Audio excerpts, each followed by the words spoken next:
அந்த காலத்துல. அப்ப இது எல்லாமே பரிகாரமா தான் வச்சிருக்காங்க. என்னங்கய்யா, இதெல்லாம் உங்களுக்கு ஒவ்வொரு இடத்துல ஒரு விஷயங்கள் உங்களுக்கு ஏதோ ஒரு இடத்துல தேர்தல கிடைக்குதா? என்னங்கய்யா, ஒரு சில இடத்துல தேர்தல கிடைக்குது. இதெல்லாம் உங்களுக்கு புரியுதான். நீங்க சில பரிகாரம் எல்லாம் நான் உங்களுக்கு வாட்ஸ்அப்ல அனுப்பிச்சு விடுறேன். அந்த நம்பர் வந்து நான் உங்களுக்கு ஆதிகால பரிகாரத்தை வீடியோ நிறைய போடணும் எடுத்து அதையெல்லாம் எடுத்து வள்ளுவருக்காக யூடியூப் சேனல் போடுறேன். அதை எடுத்து உங்களுக்கு லிங்க் பண்றேன்.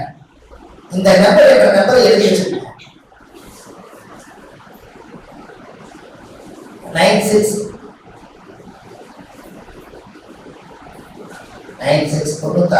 9655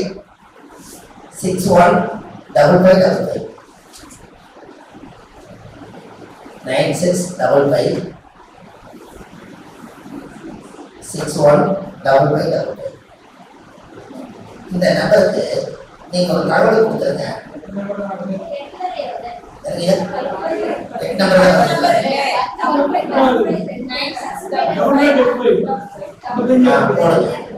நான் ஏன் 5 வச்சுக்கிறேன் தெரியுங்களா? நிறைய 5 வச்சிருக்கோம். அது எதுனால வச்சுக்கிறோம்? நியூமராலஜி எனக்கு எங்கேயும் சாமி பார்க்க தெரியும்.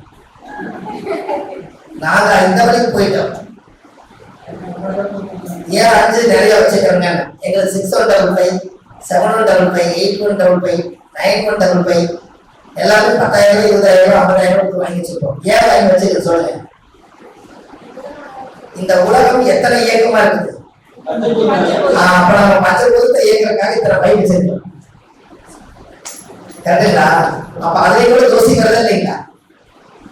கரெக்டுங்களா ஐயா?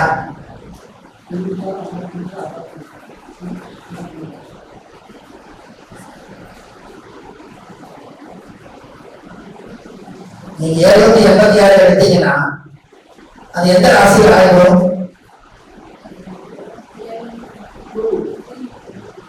786 எந்த ராசிக்கு வரும்?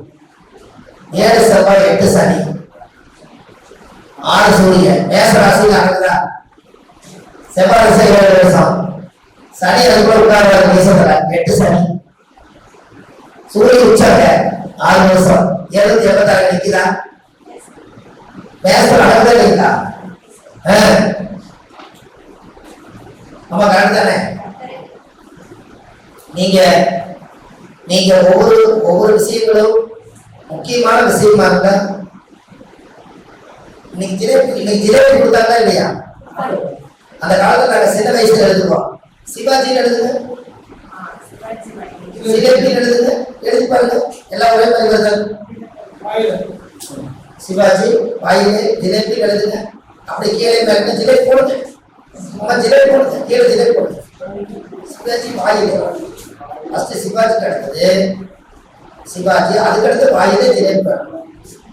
ஏன் அந்த காலத்துல அந்த வார்த்தைகளை நோட்டு பண்ணாங்கன்னா அப்படி எழுதாதீங்க. 3 ஒண்ணா எழுதி பாருங்க, அப்பதான் தெரியும். 3 கீழே இப்படி பாருங்க, இப்படி பாருங்க. இப்படி வர அப்படி வருதா பாருங்க. நீங்க நம்ம தலைவரை பாக்குறாங்க, நீங்க அப்படியே பாருங்க. இப்படி பாருங்க, இப்படி கொடுக்க பாருங்க. இப்பதான் உங்களுக்கு வருது பாருங்க. எல்லாமே அன்னைக்கு முடிய இறக்கம்னு இருக்குது, பண்றாங்களே இல்லையா? கேட்டீங்களா? வருதுங்களாமா? இதெல்லாம் ரகசிய மந்திரம் வச்சிருக்கிறாங்க, புரிஞ்சுங்களா? கேட்டீங்களாமா? நீங்க ஒரு வெத்தலையில ஜோசி சொல்லிருக்கீங்களா?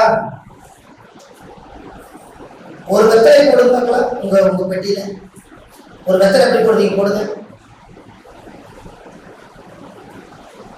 கொஞ்சம் பெருசா போட்டீங்கன்னா அது திமுடு சங்கு மாதிரி போட்டீங்க.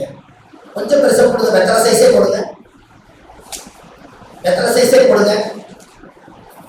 கற்பூர வெத்தலை மாதிரி கொஞ்சம் பெருசா போடுங்க.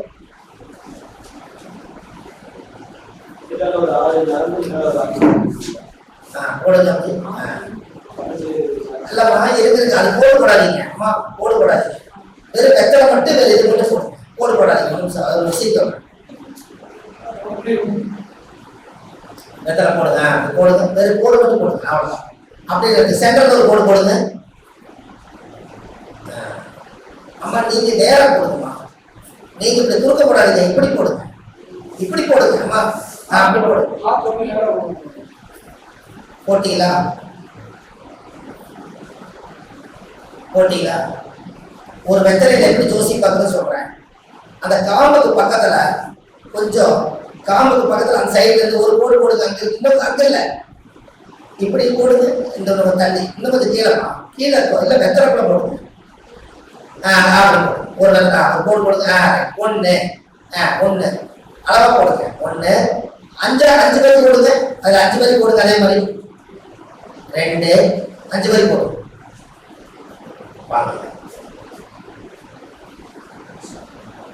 3, 4, 5 போடுங்க. 5 வரி போடுங்க. போட்டீங்களா? சரி. அப்ப முதல்ல இந்த வலது பக்கம் இருக்குதுல, அந்த 1ன்னு போடுங்க. அங்க இல்ல, மேல மேல மேல, அது கீழே அந்த அது கேப். 1, அதுக்கப்புறம் 2 போடுங்க.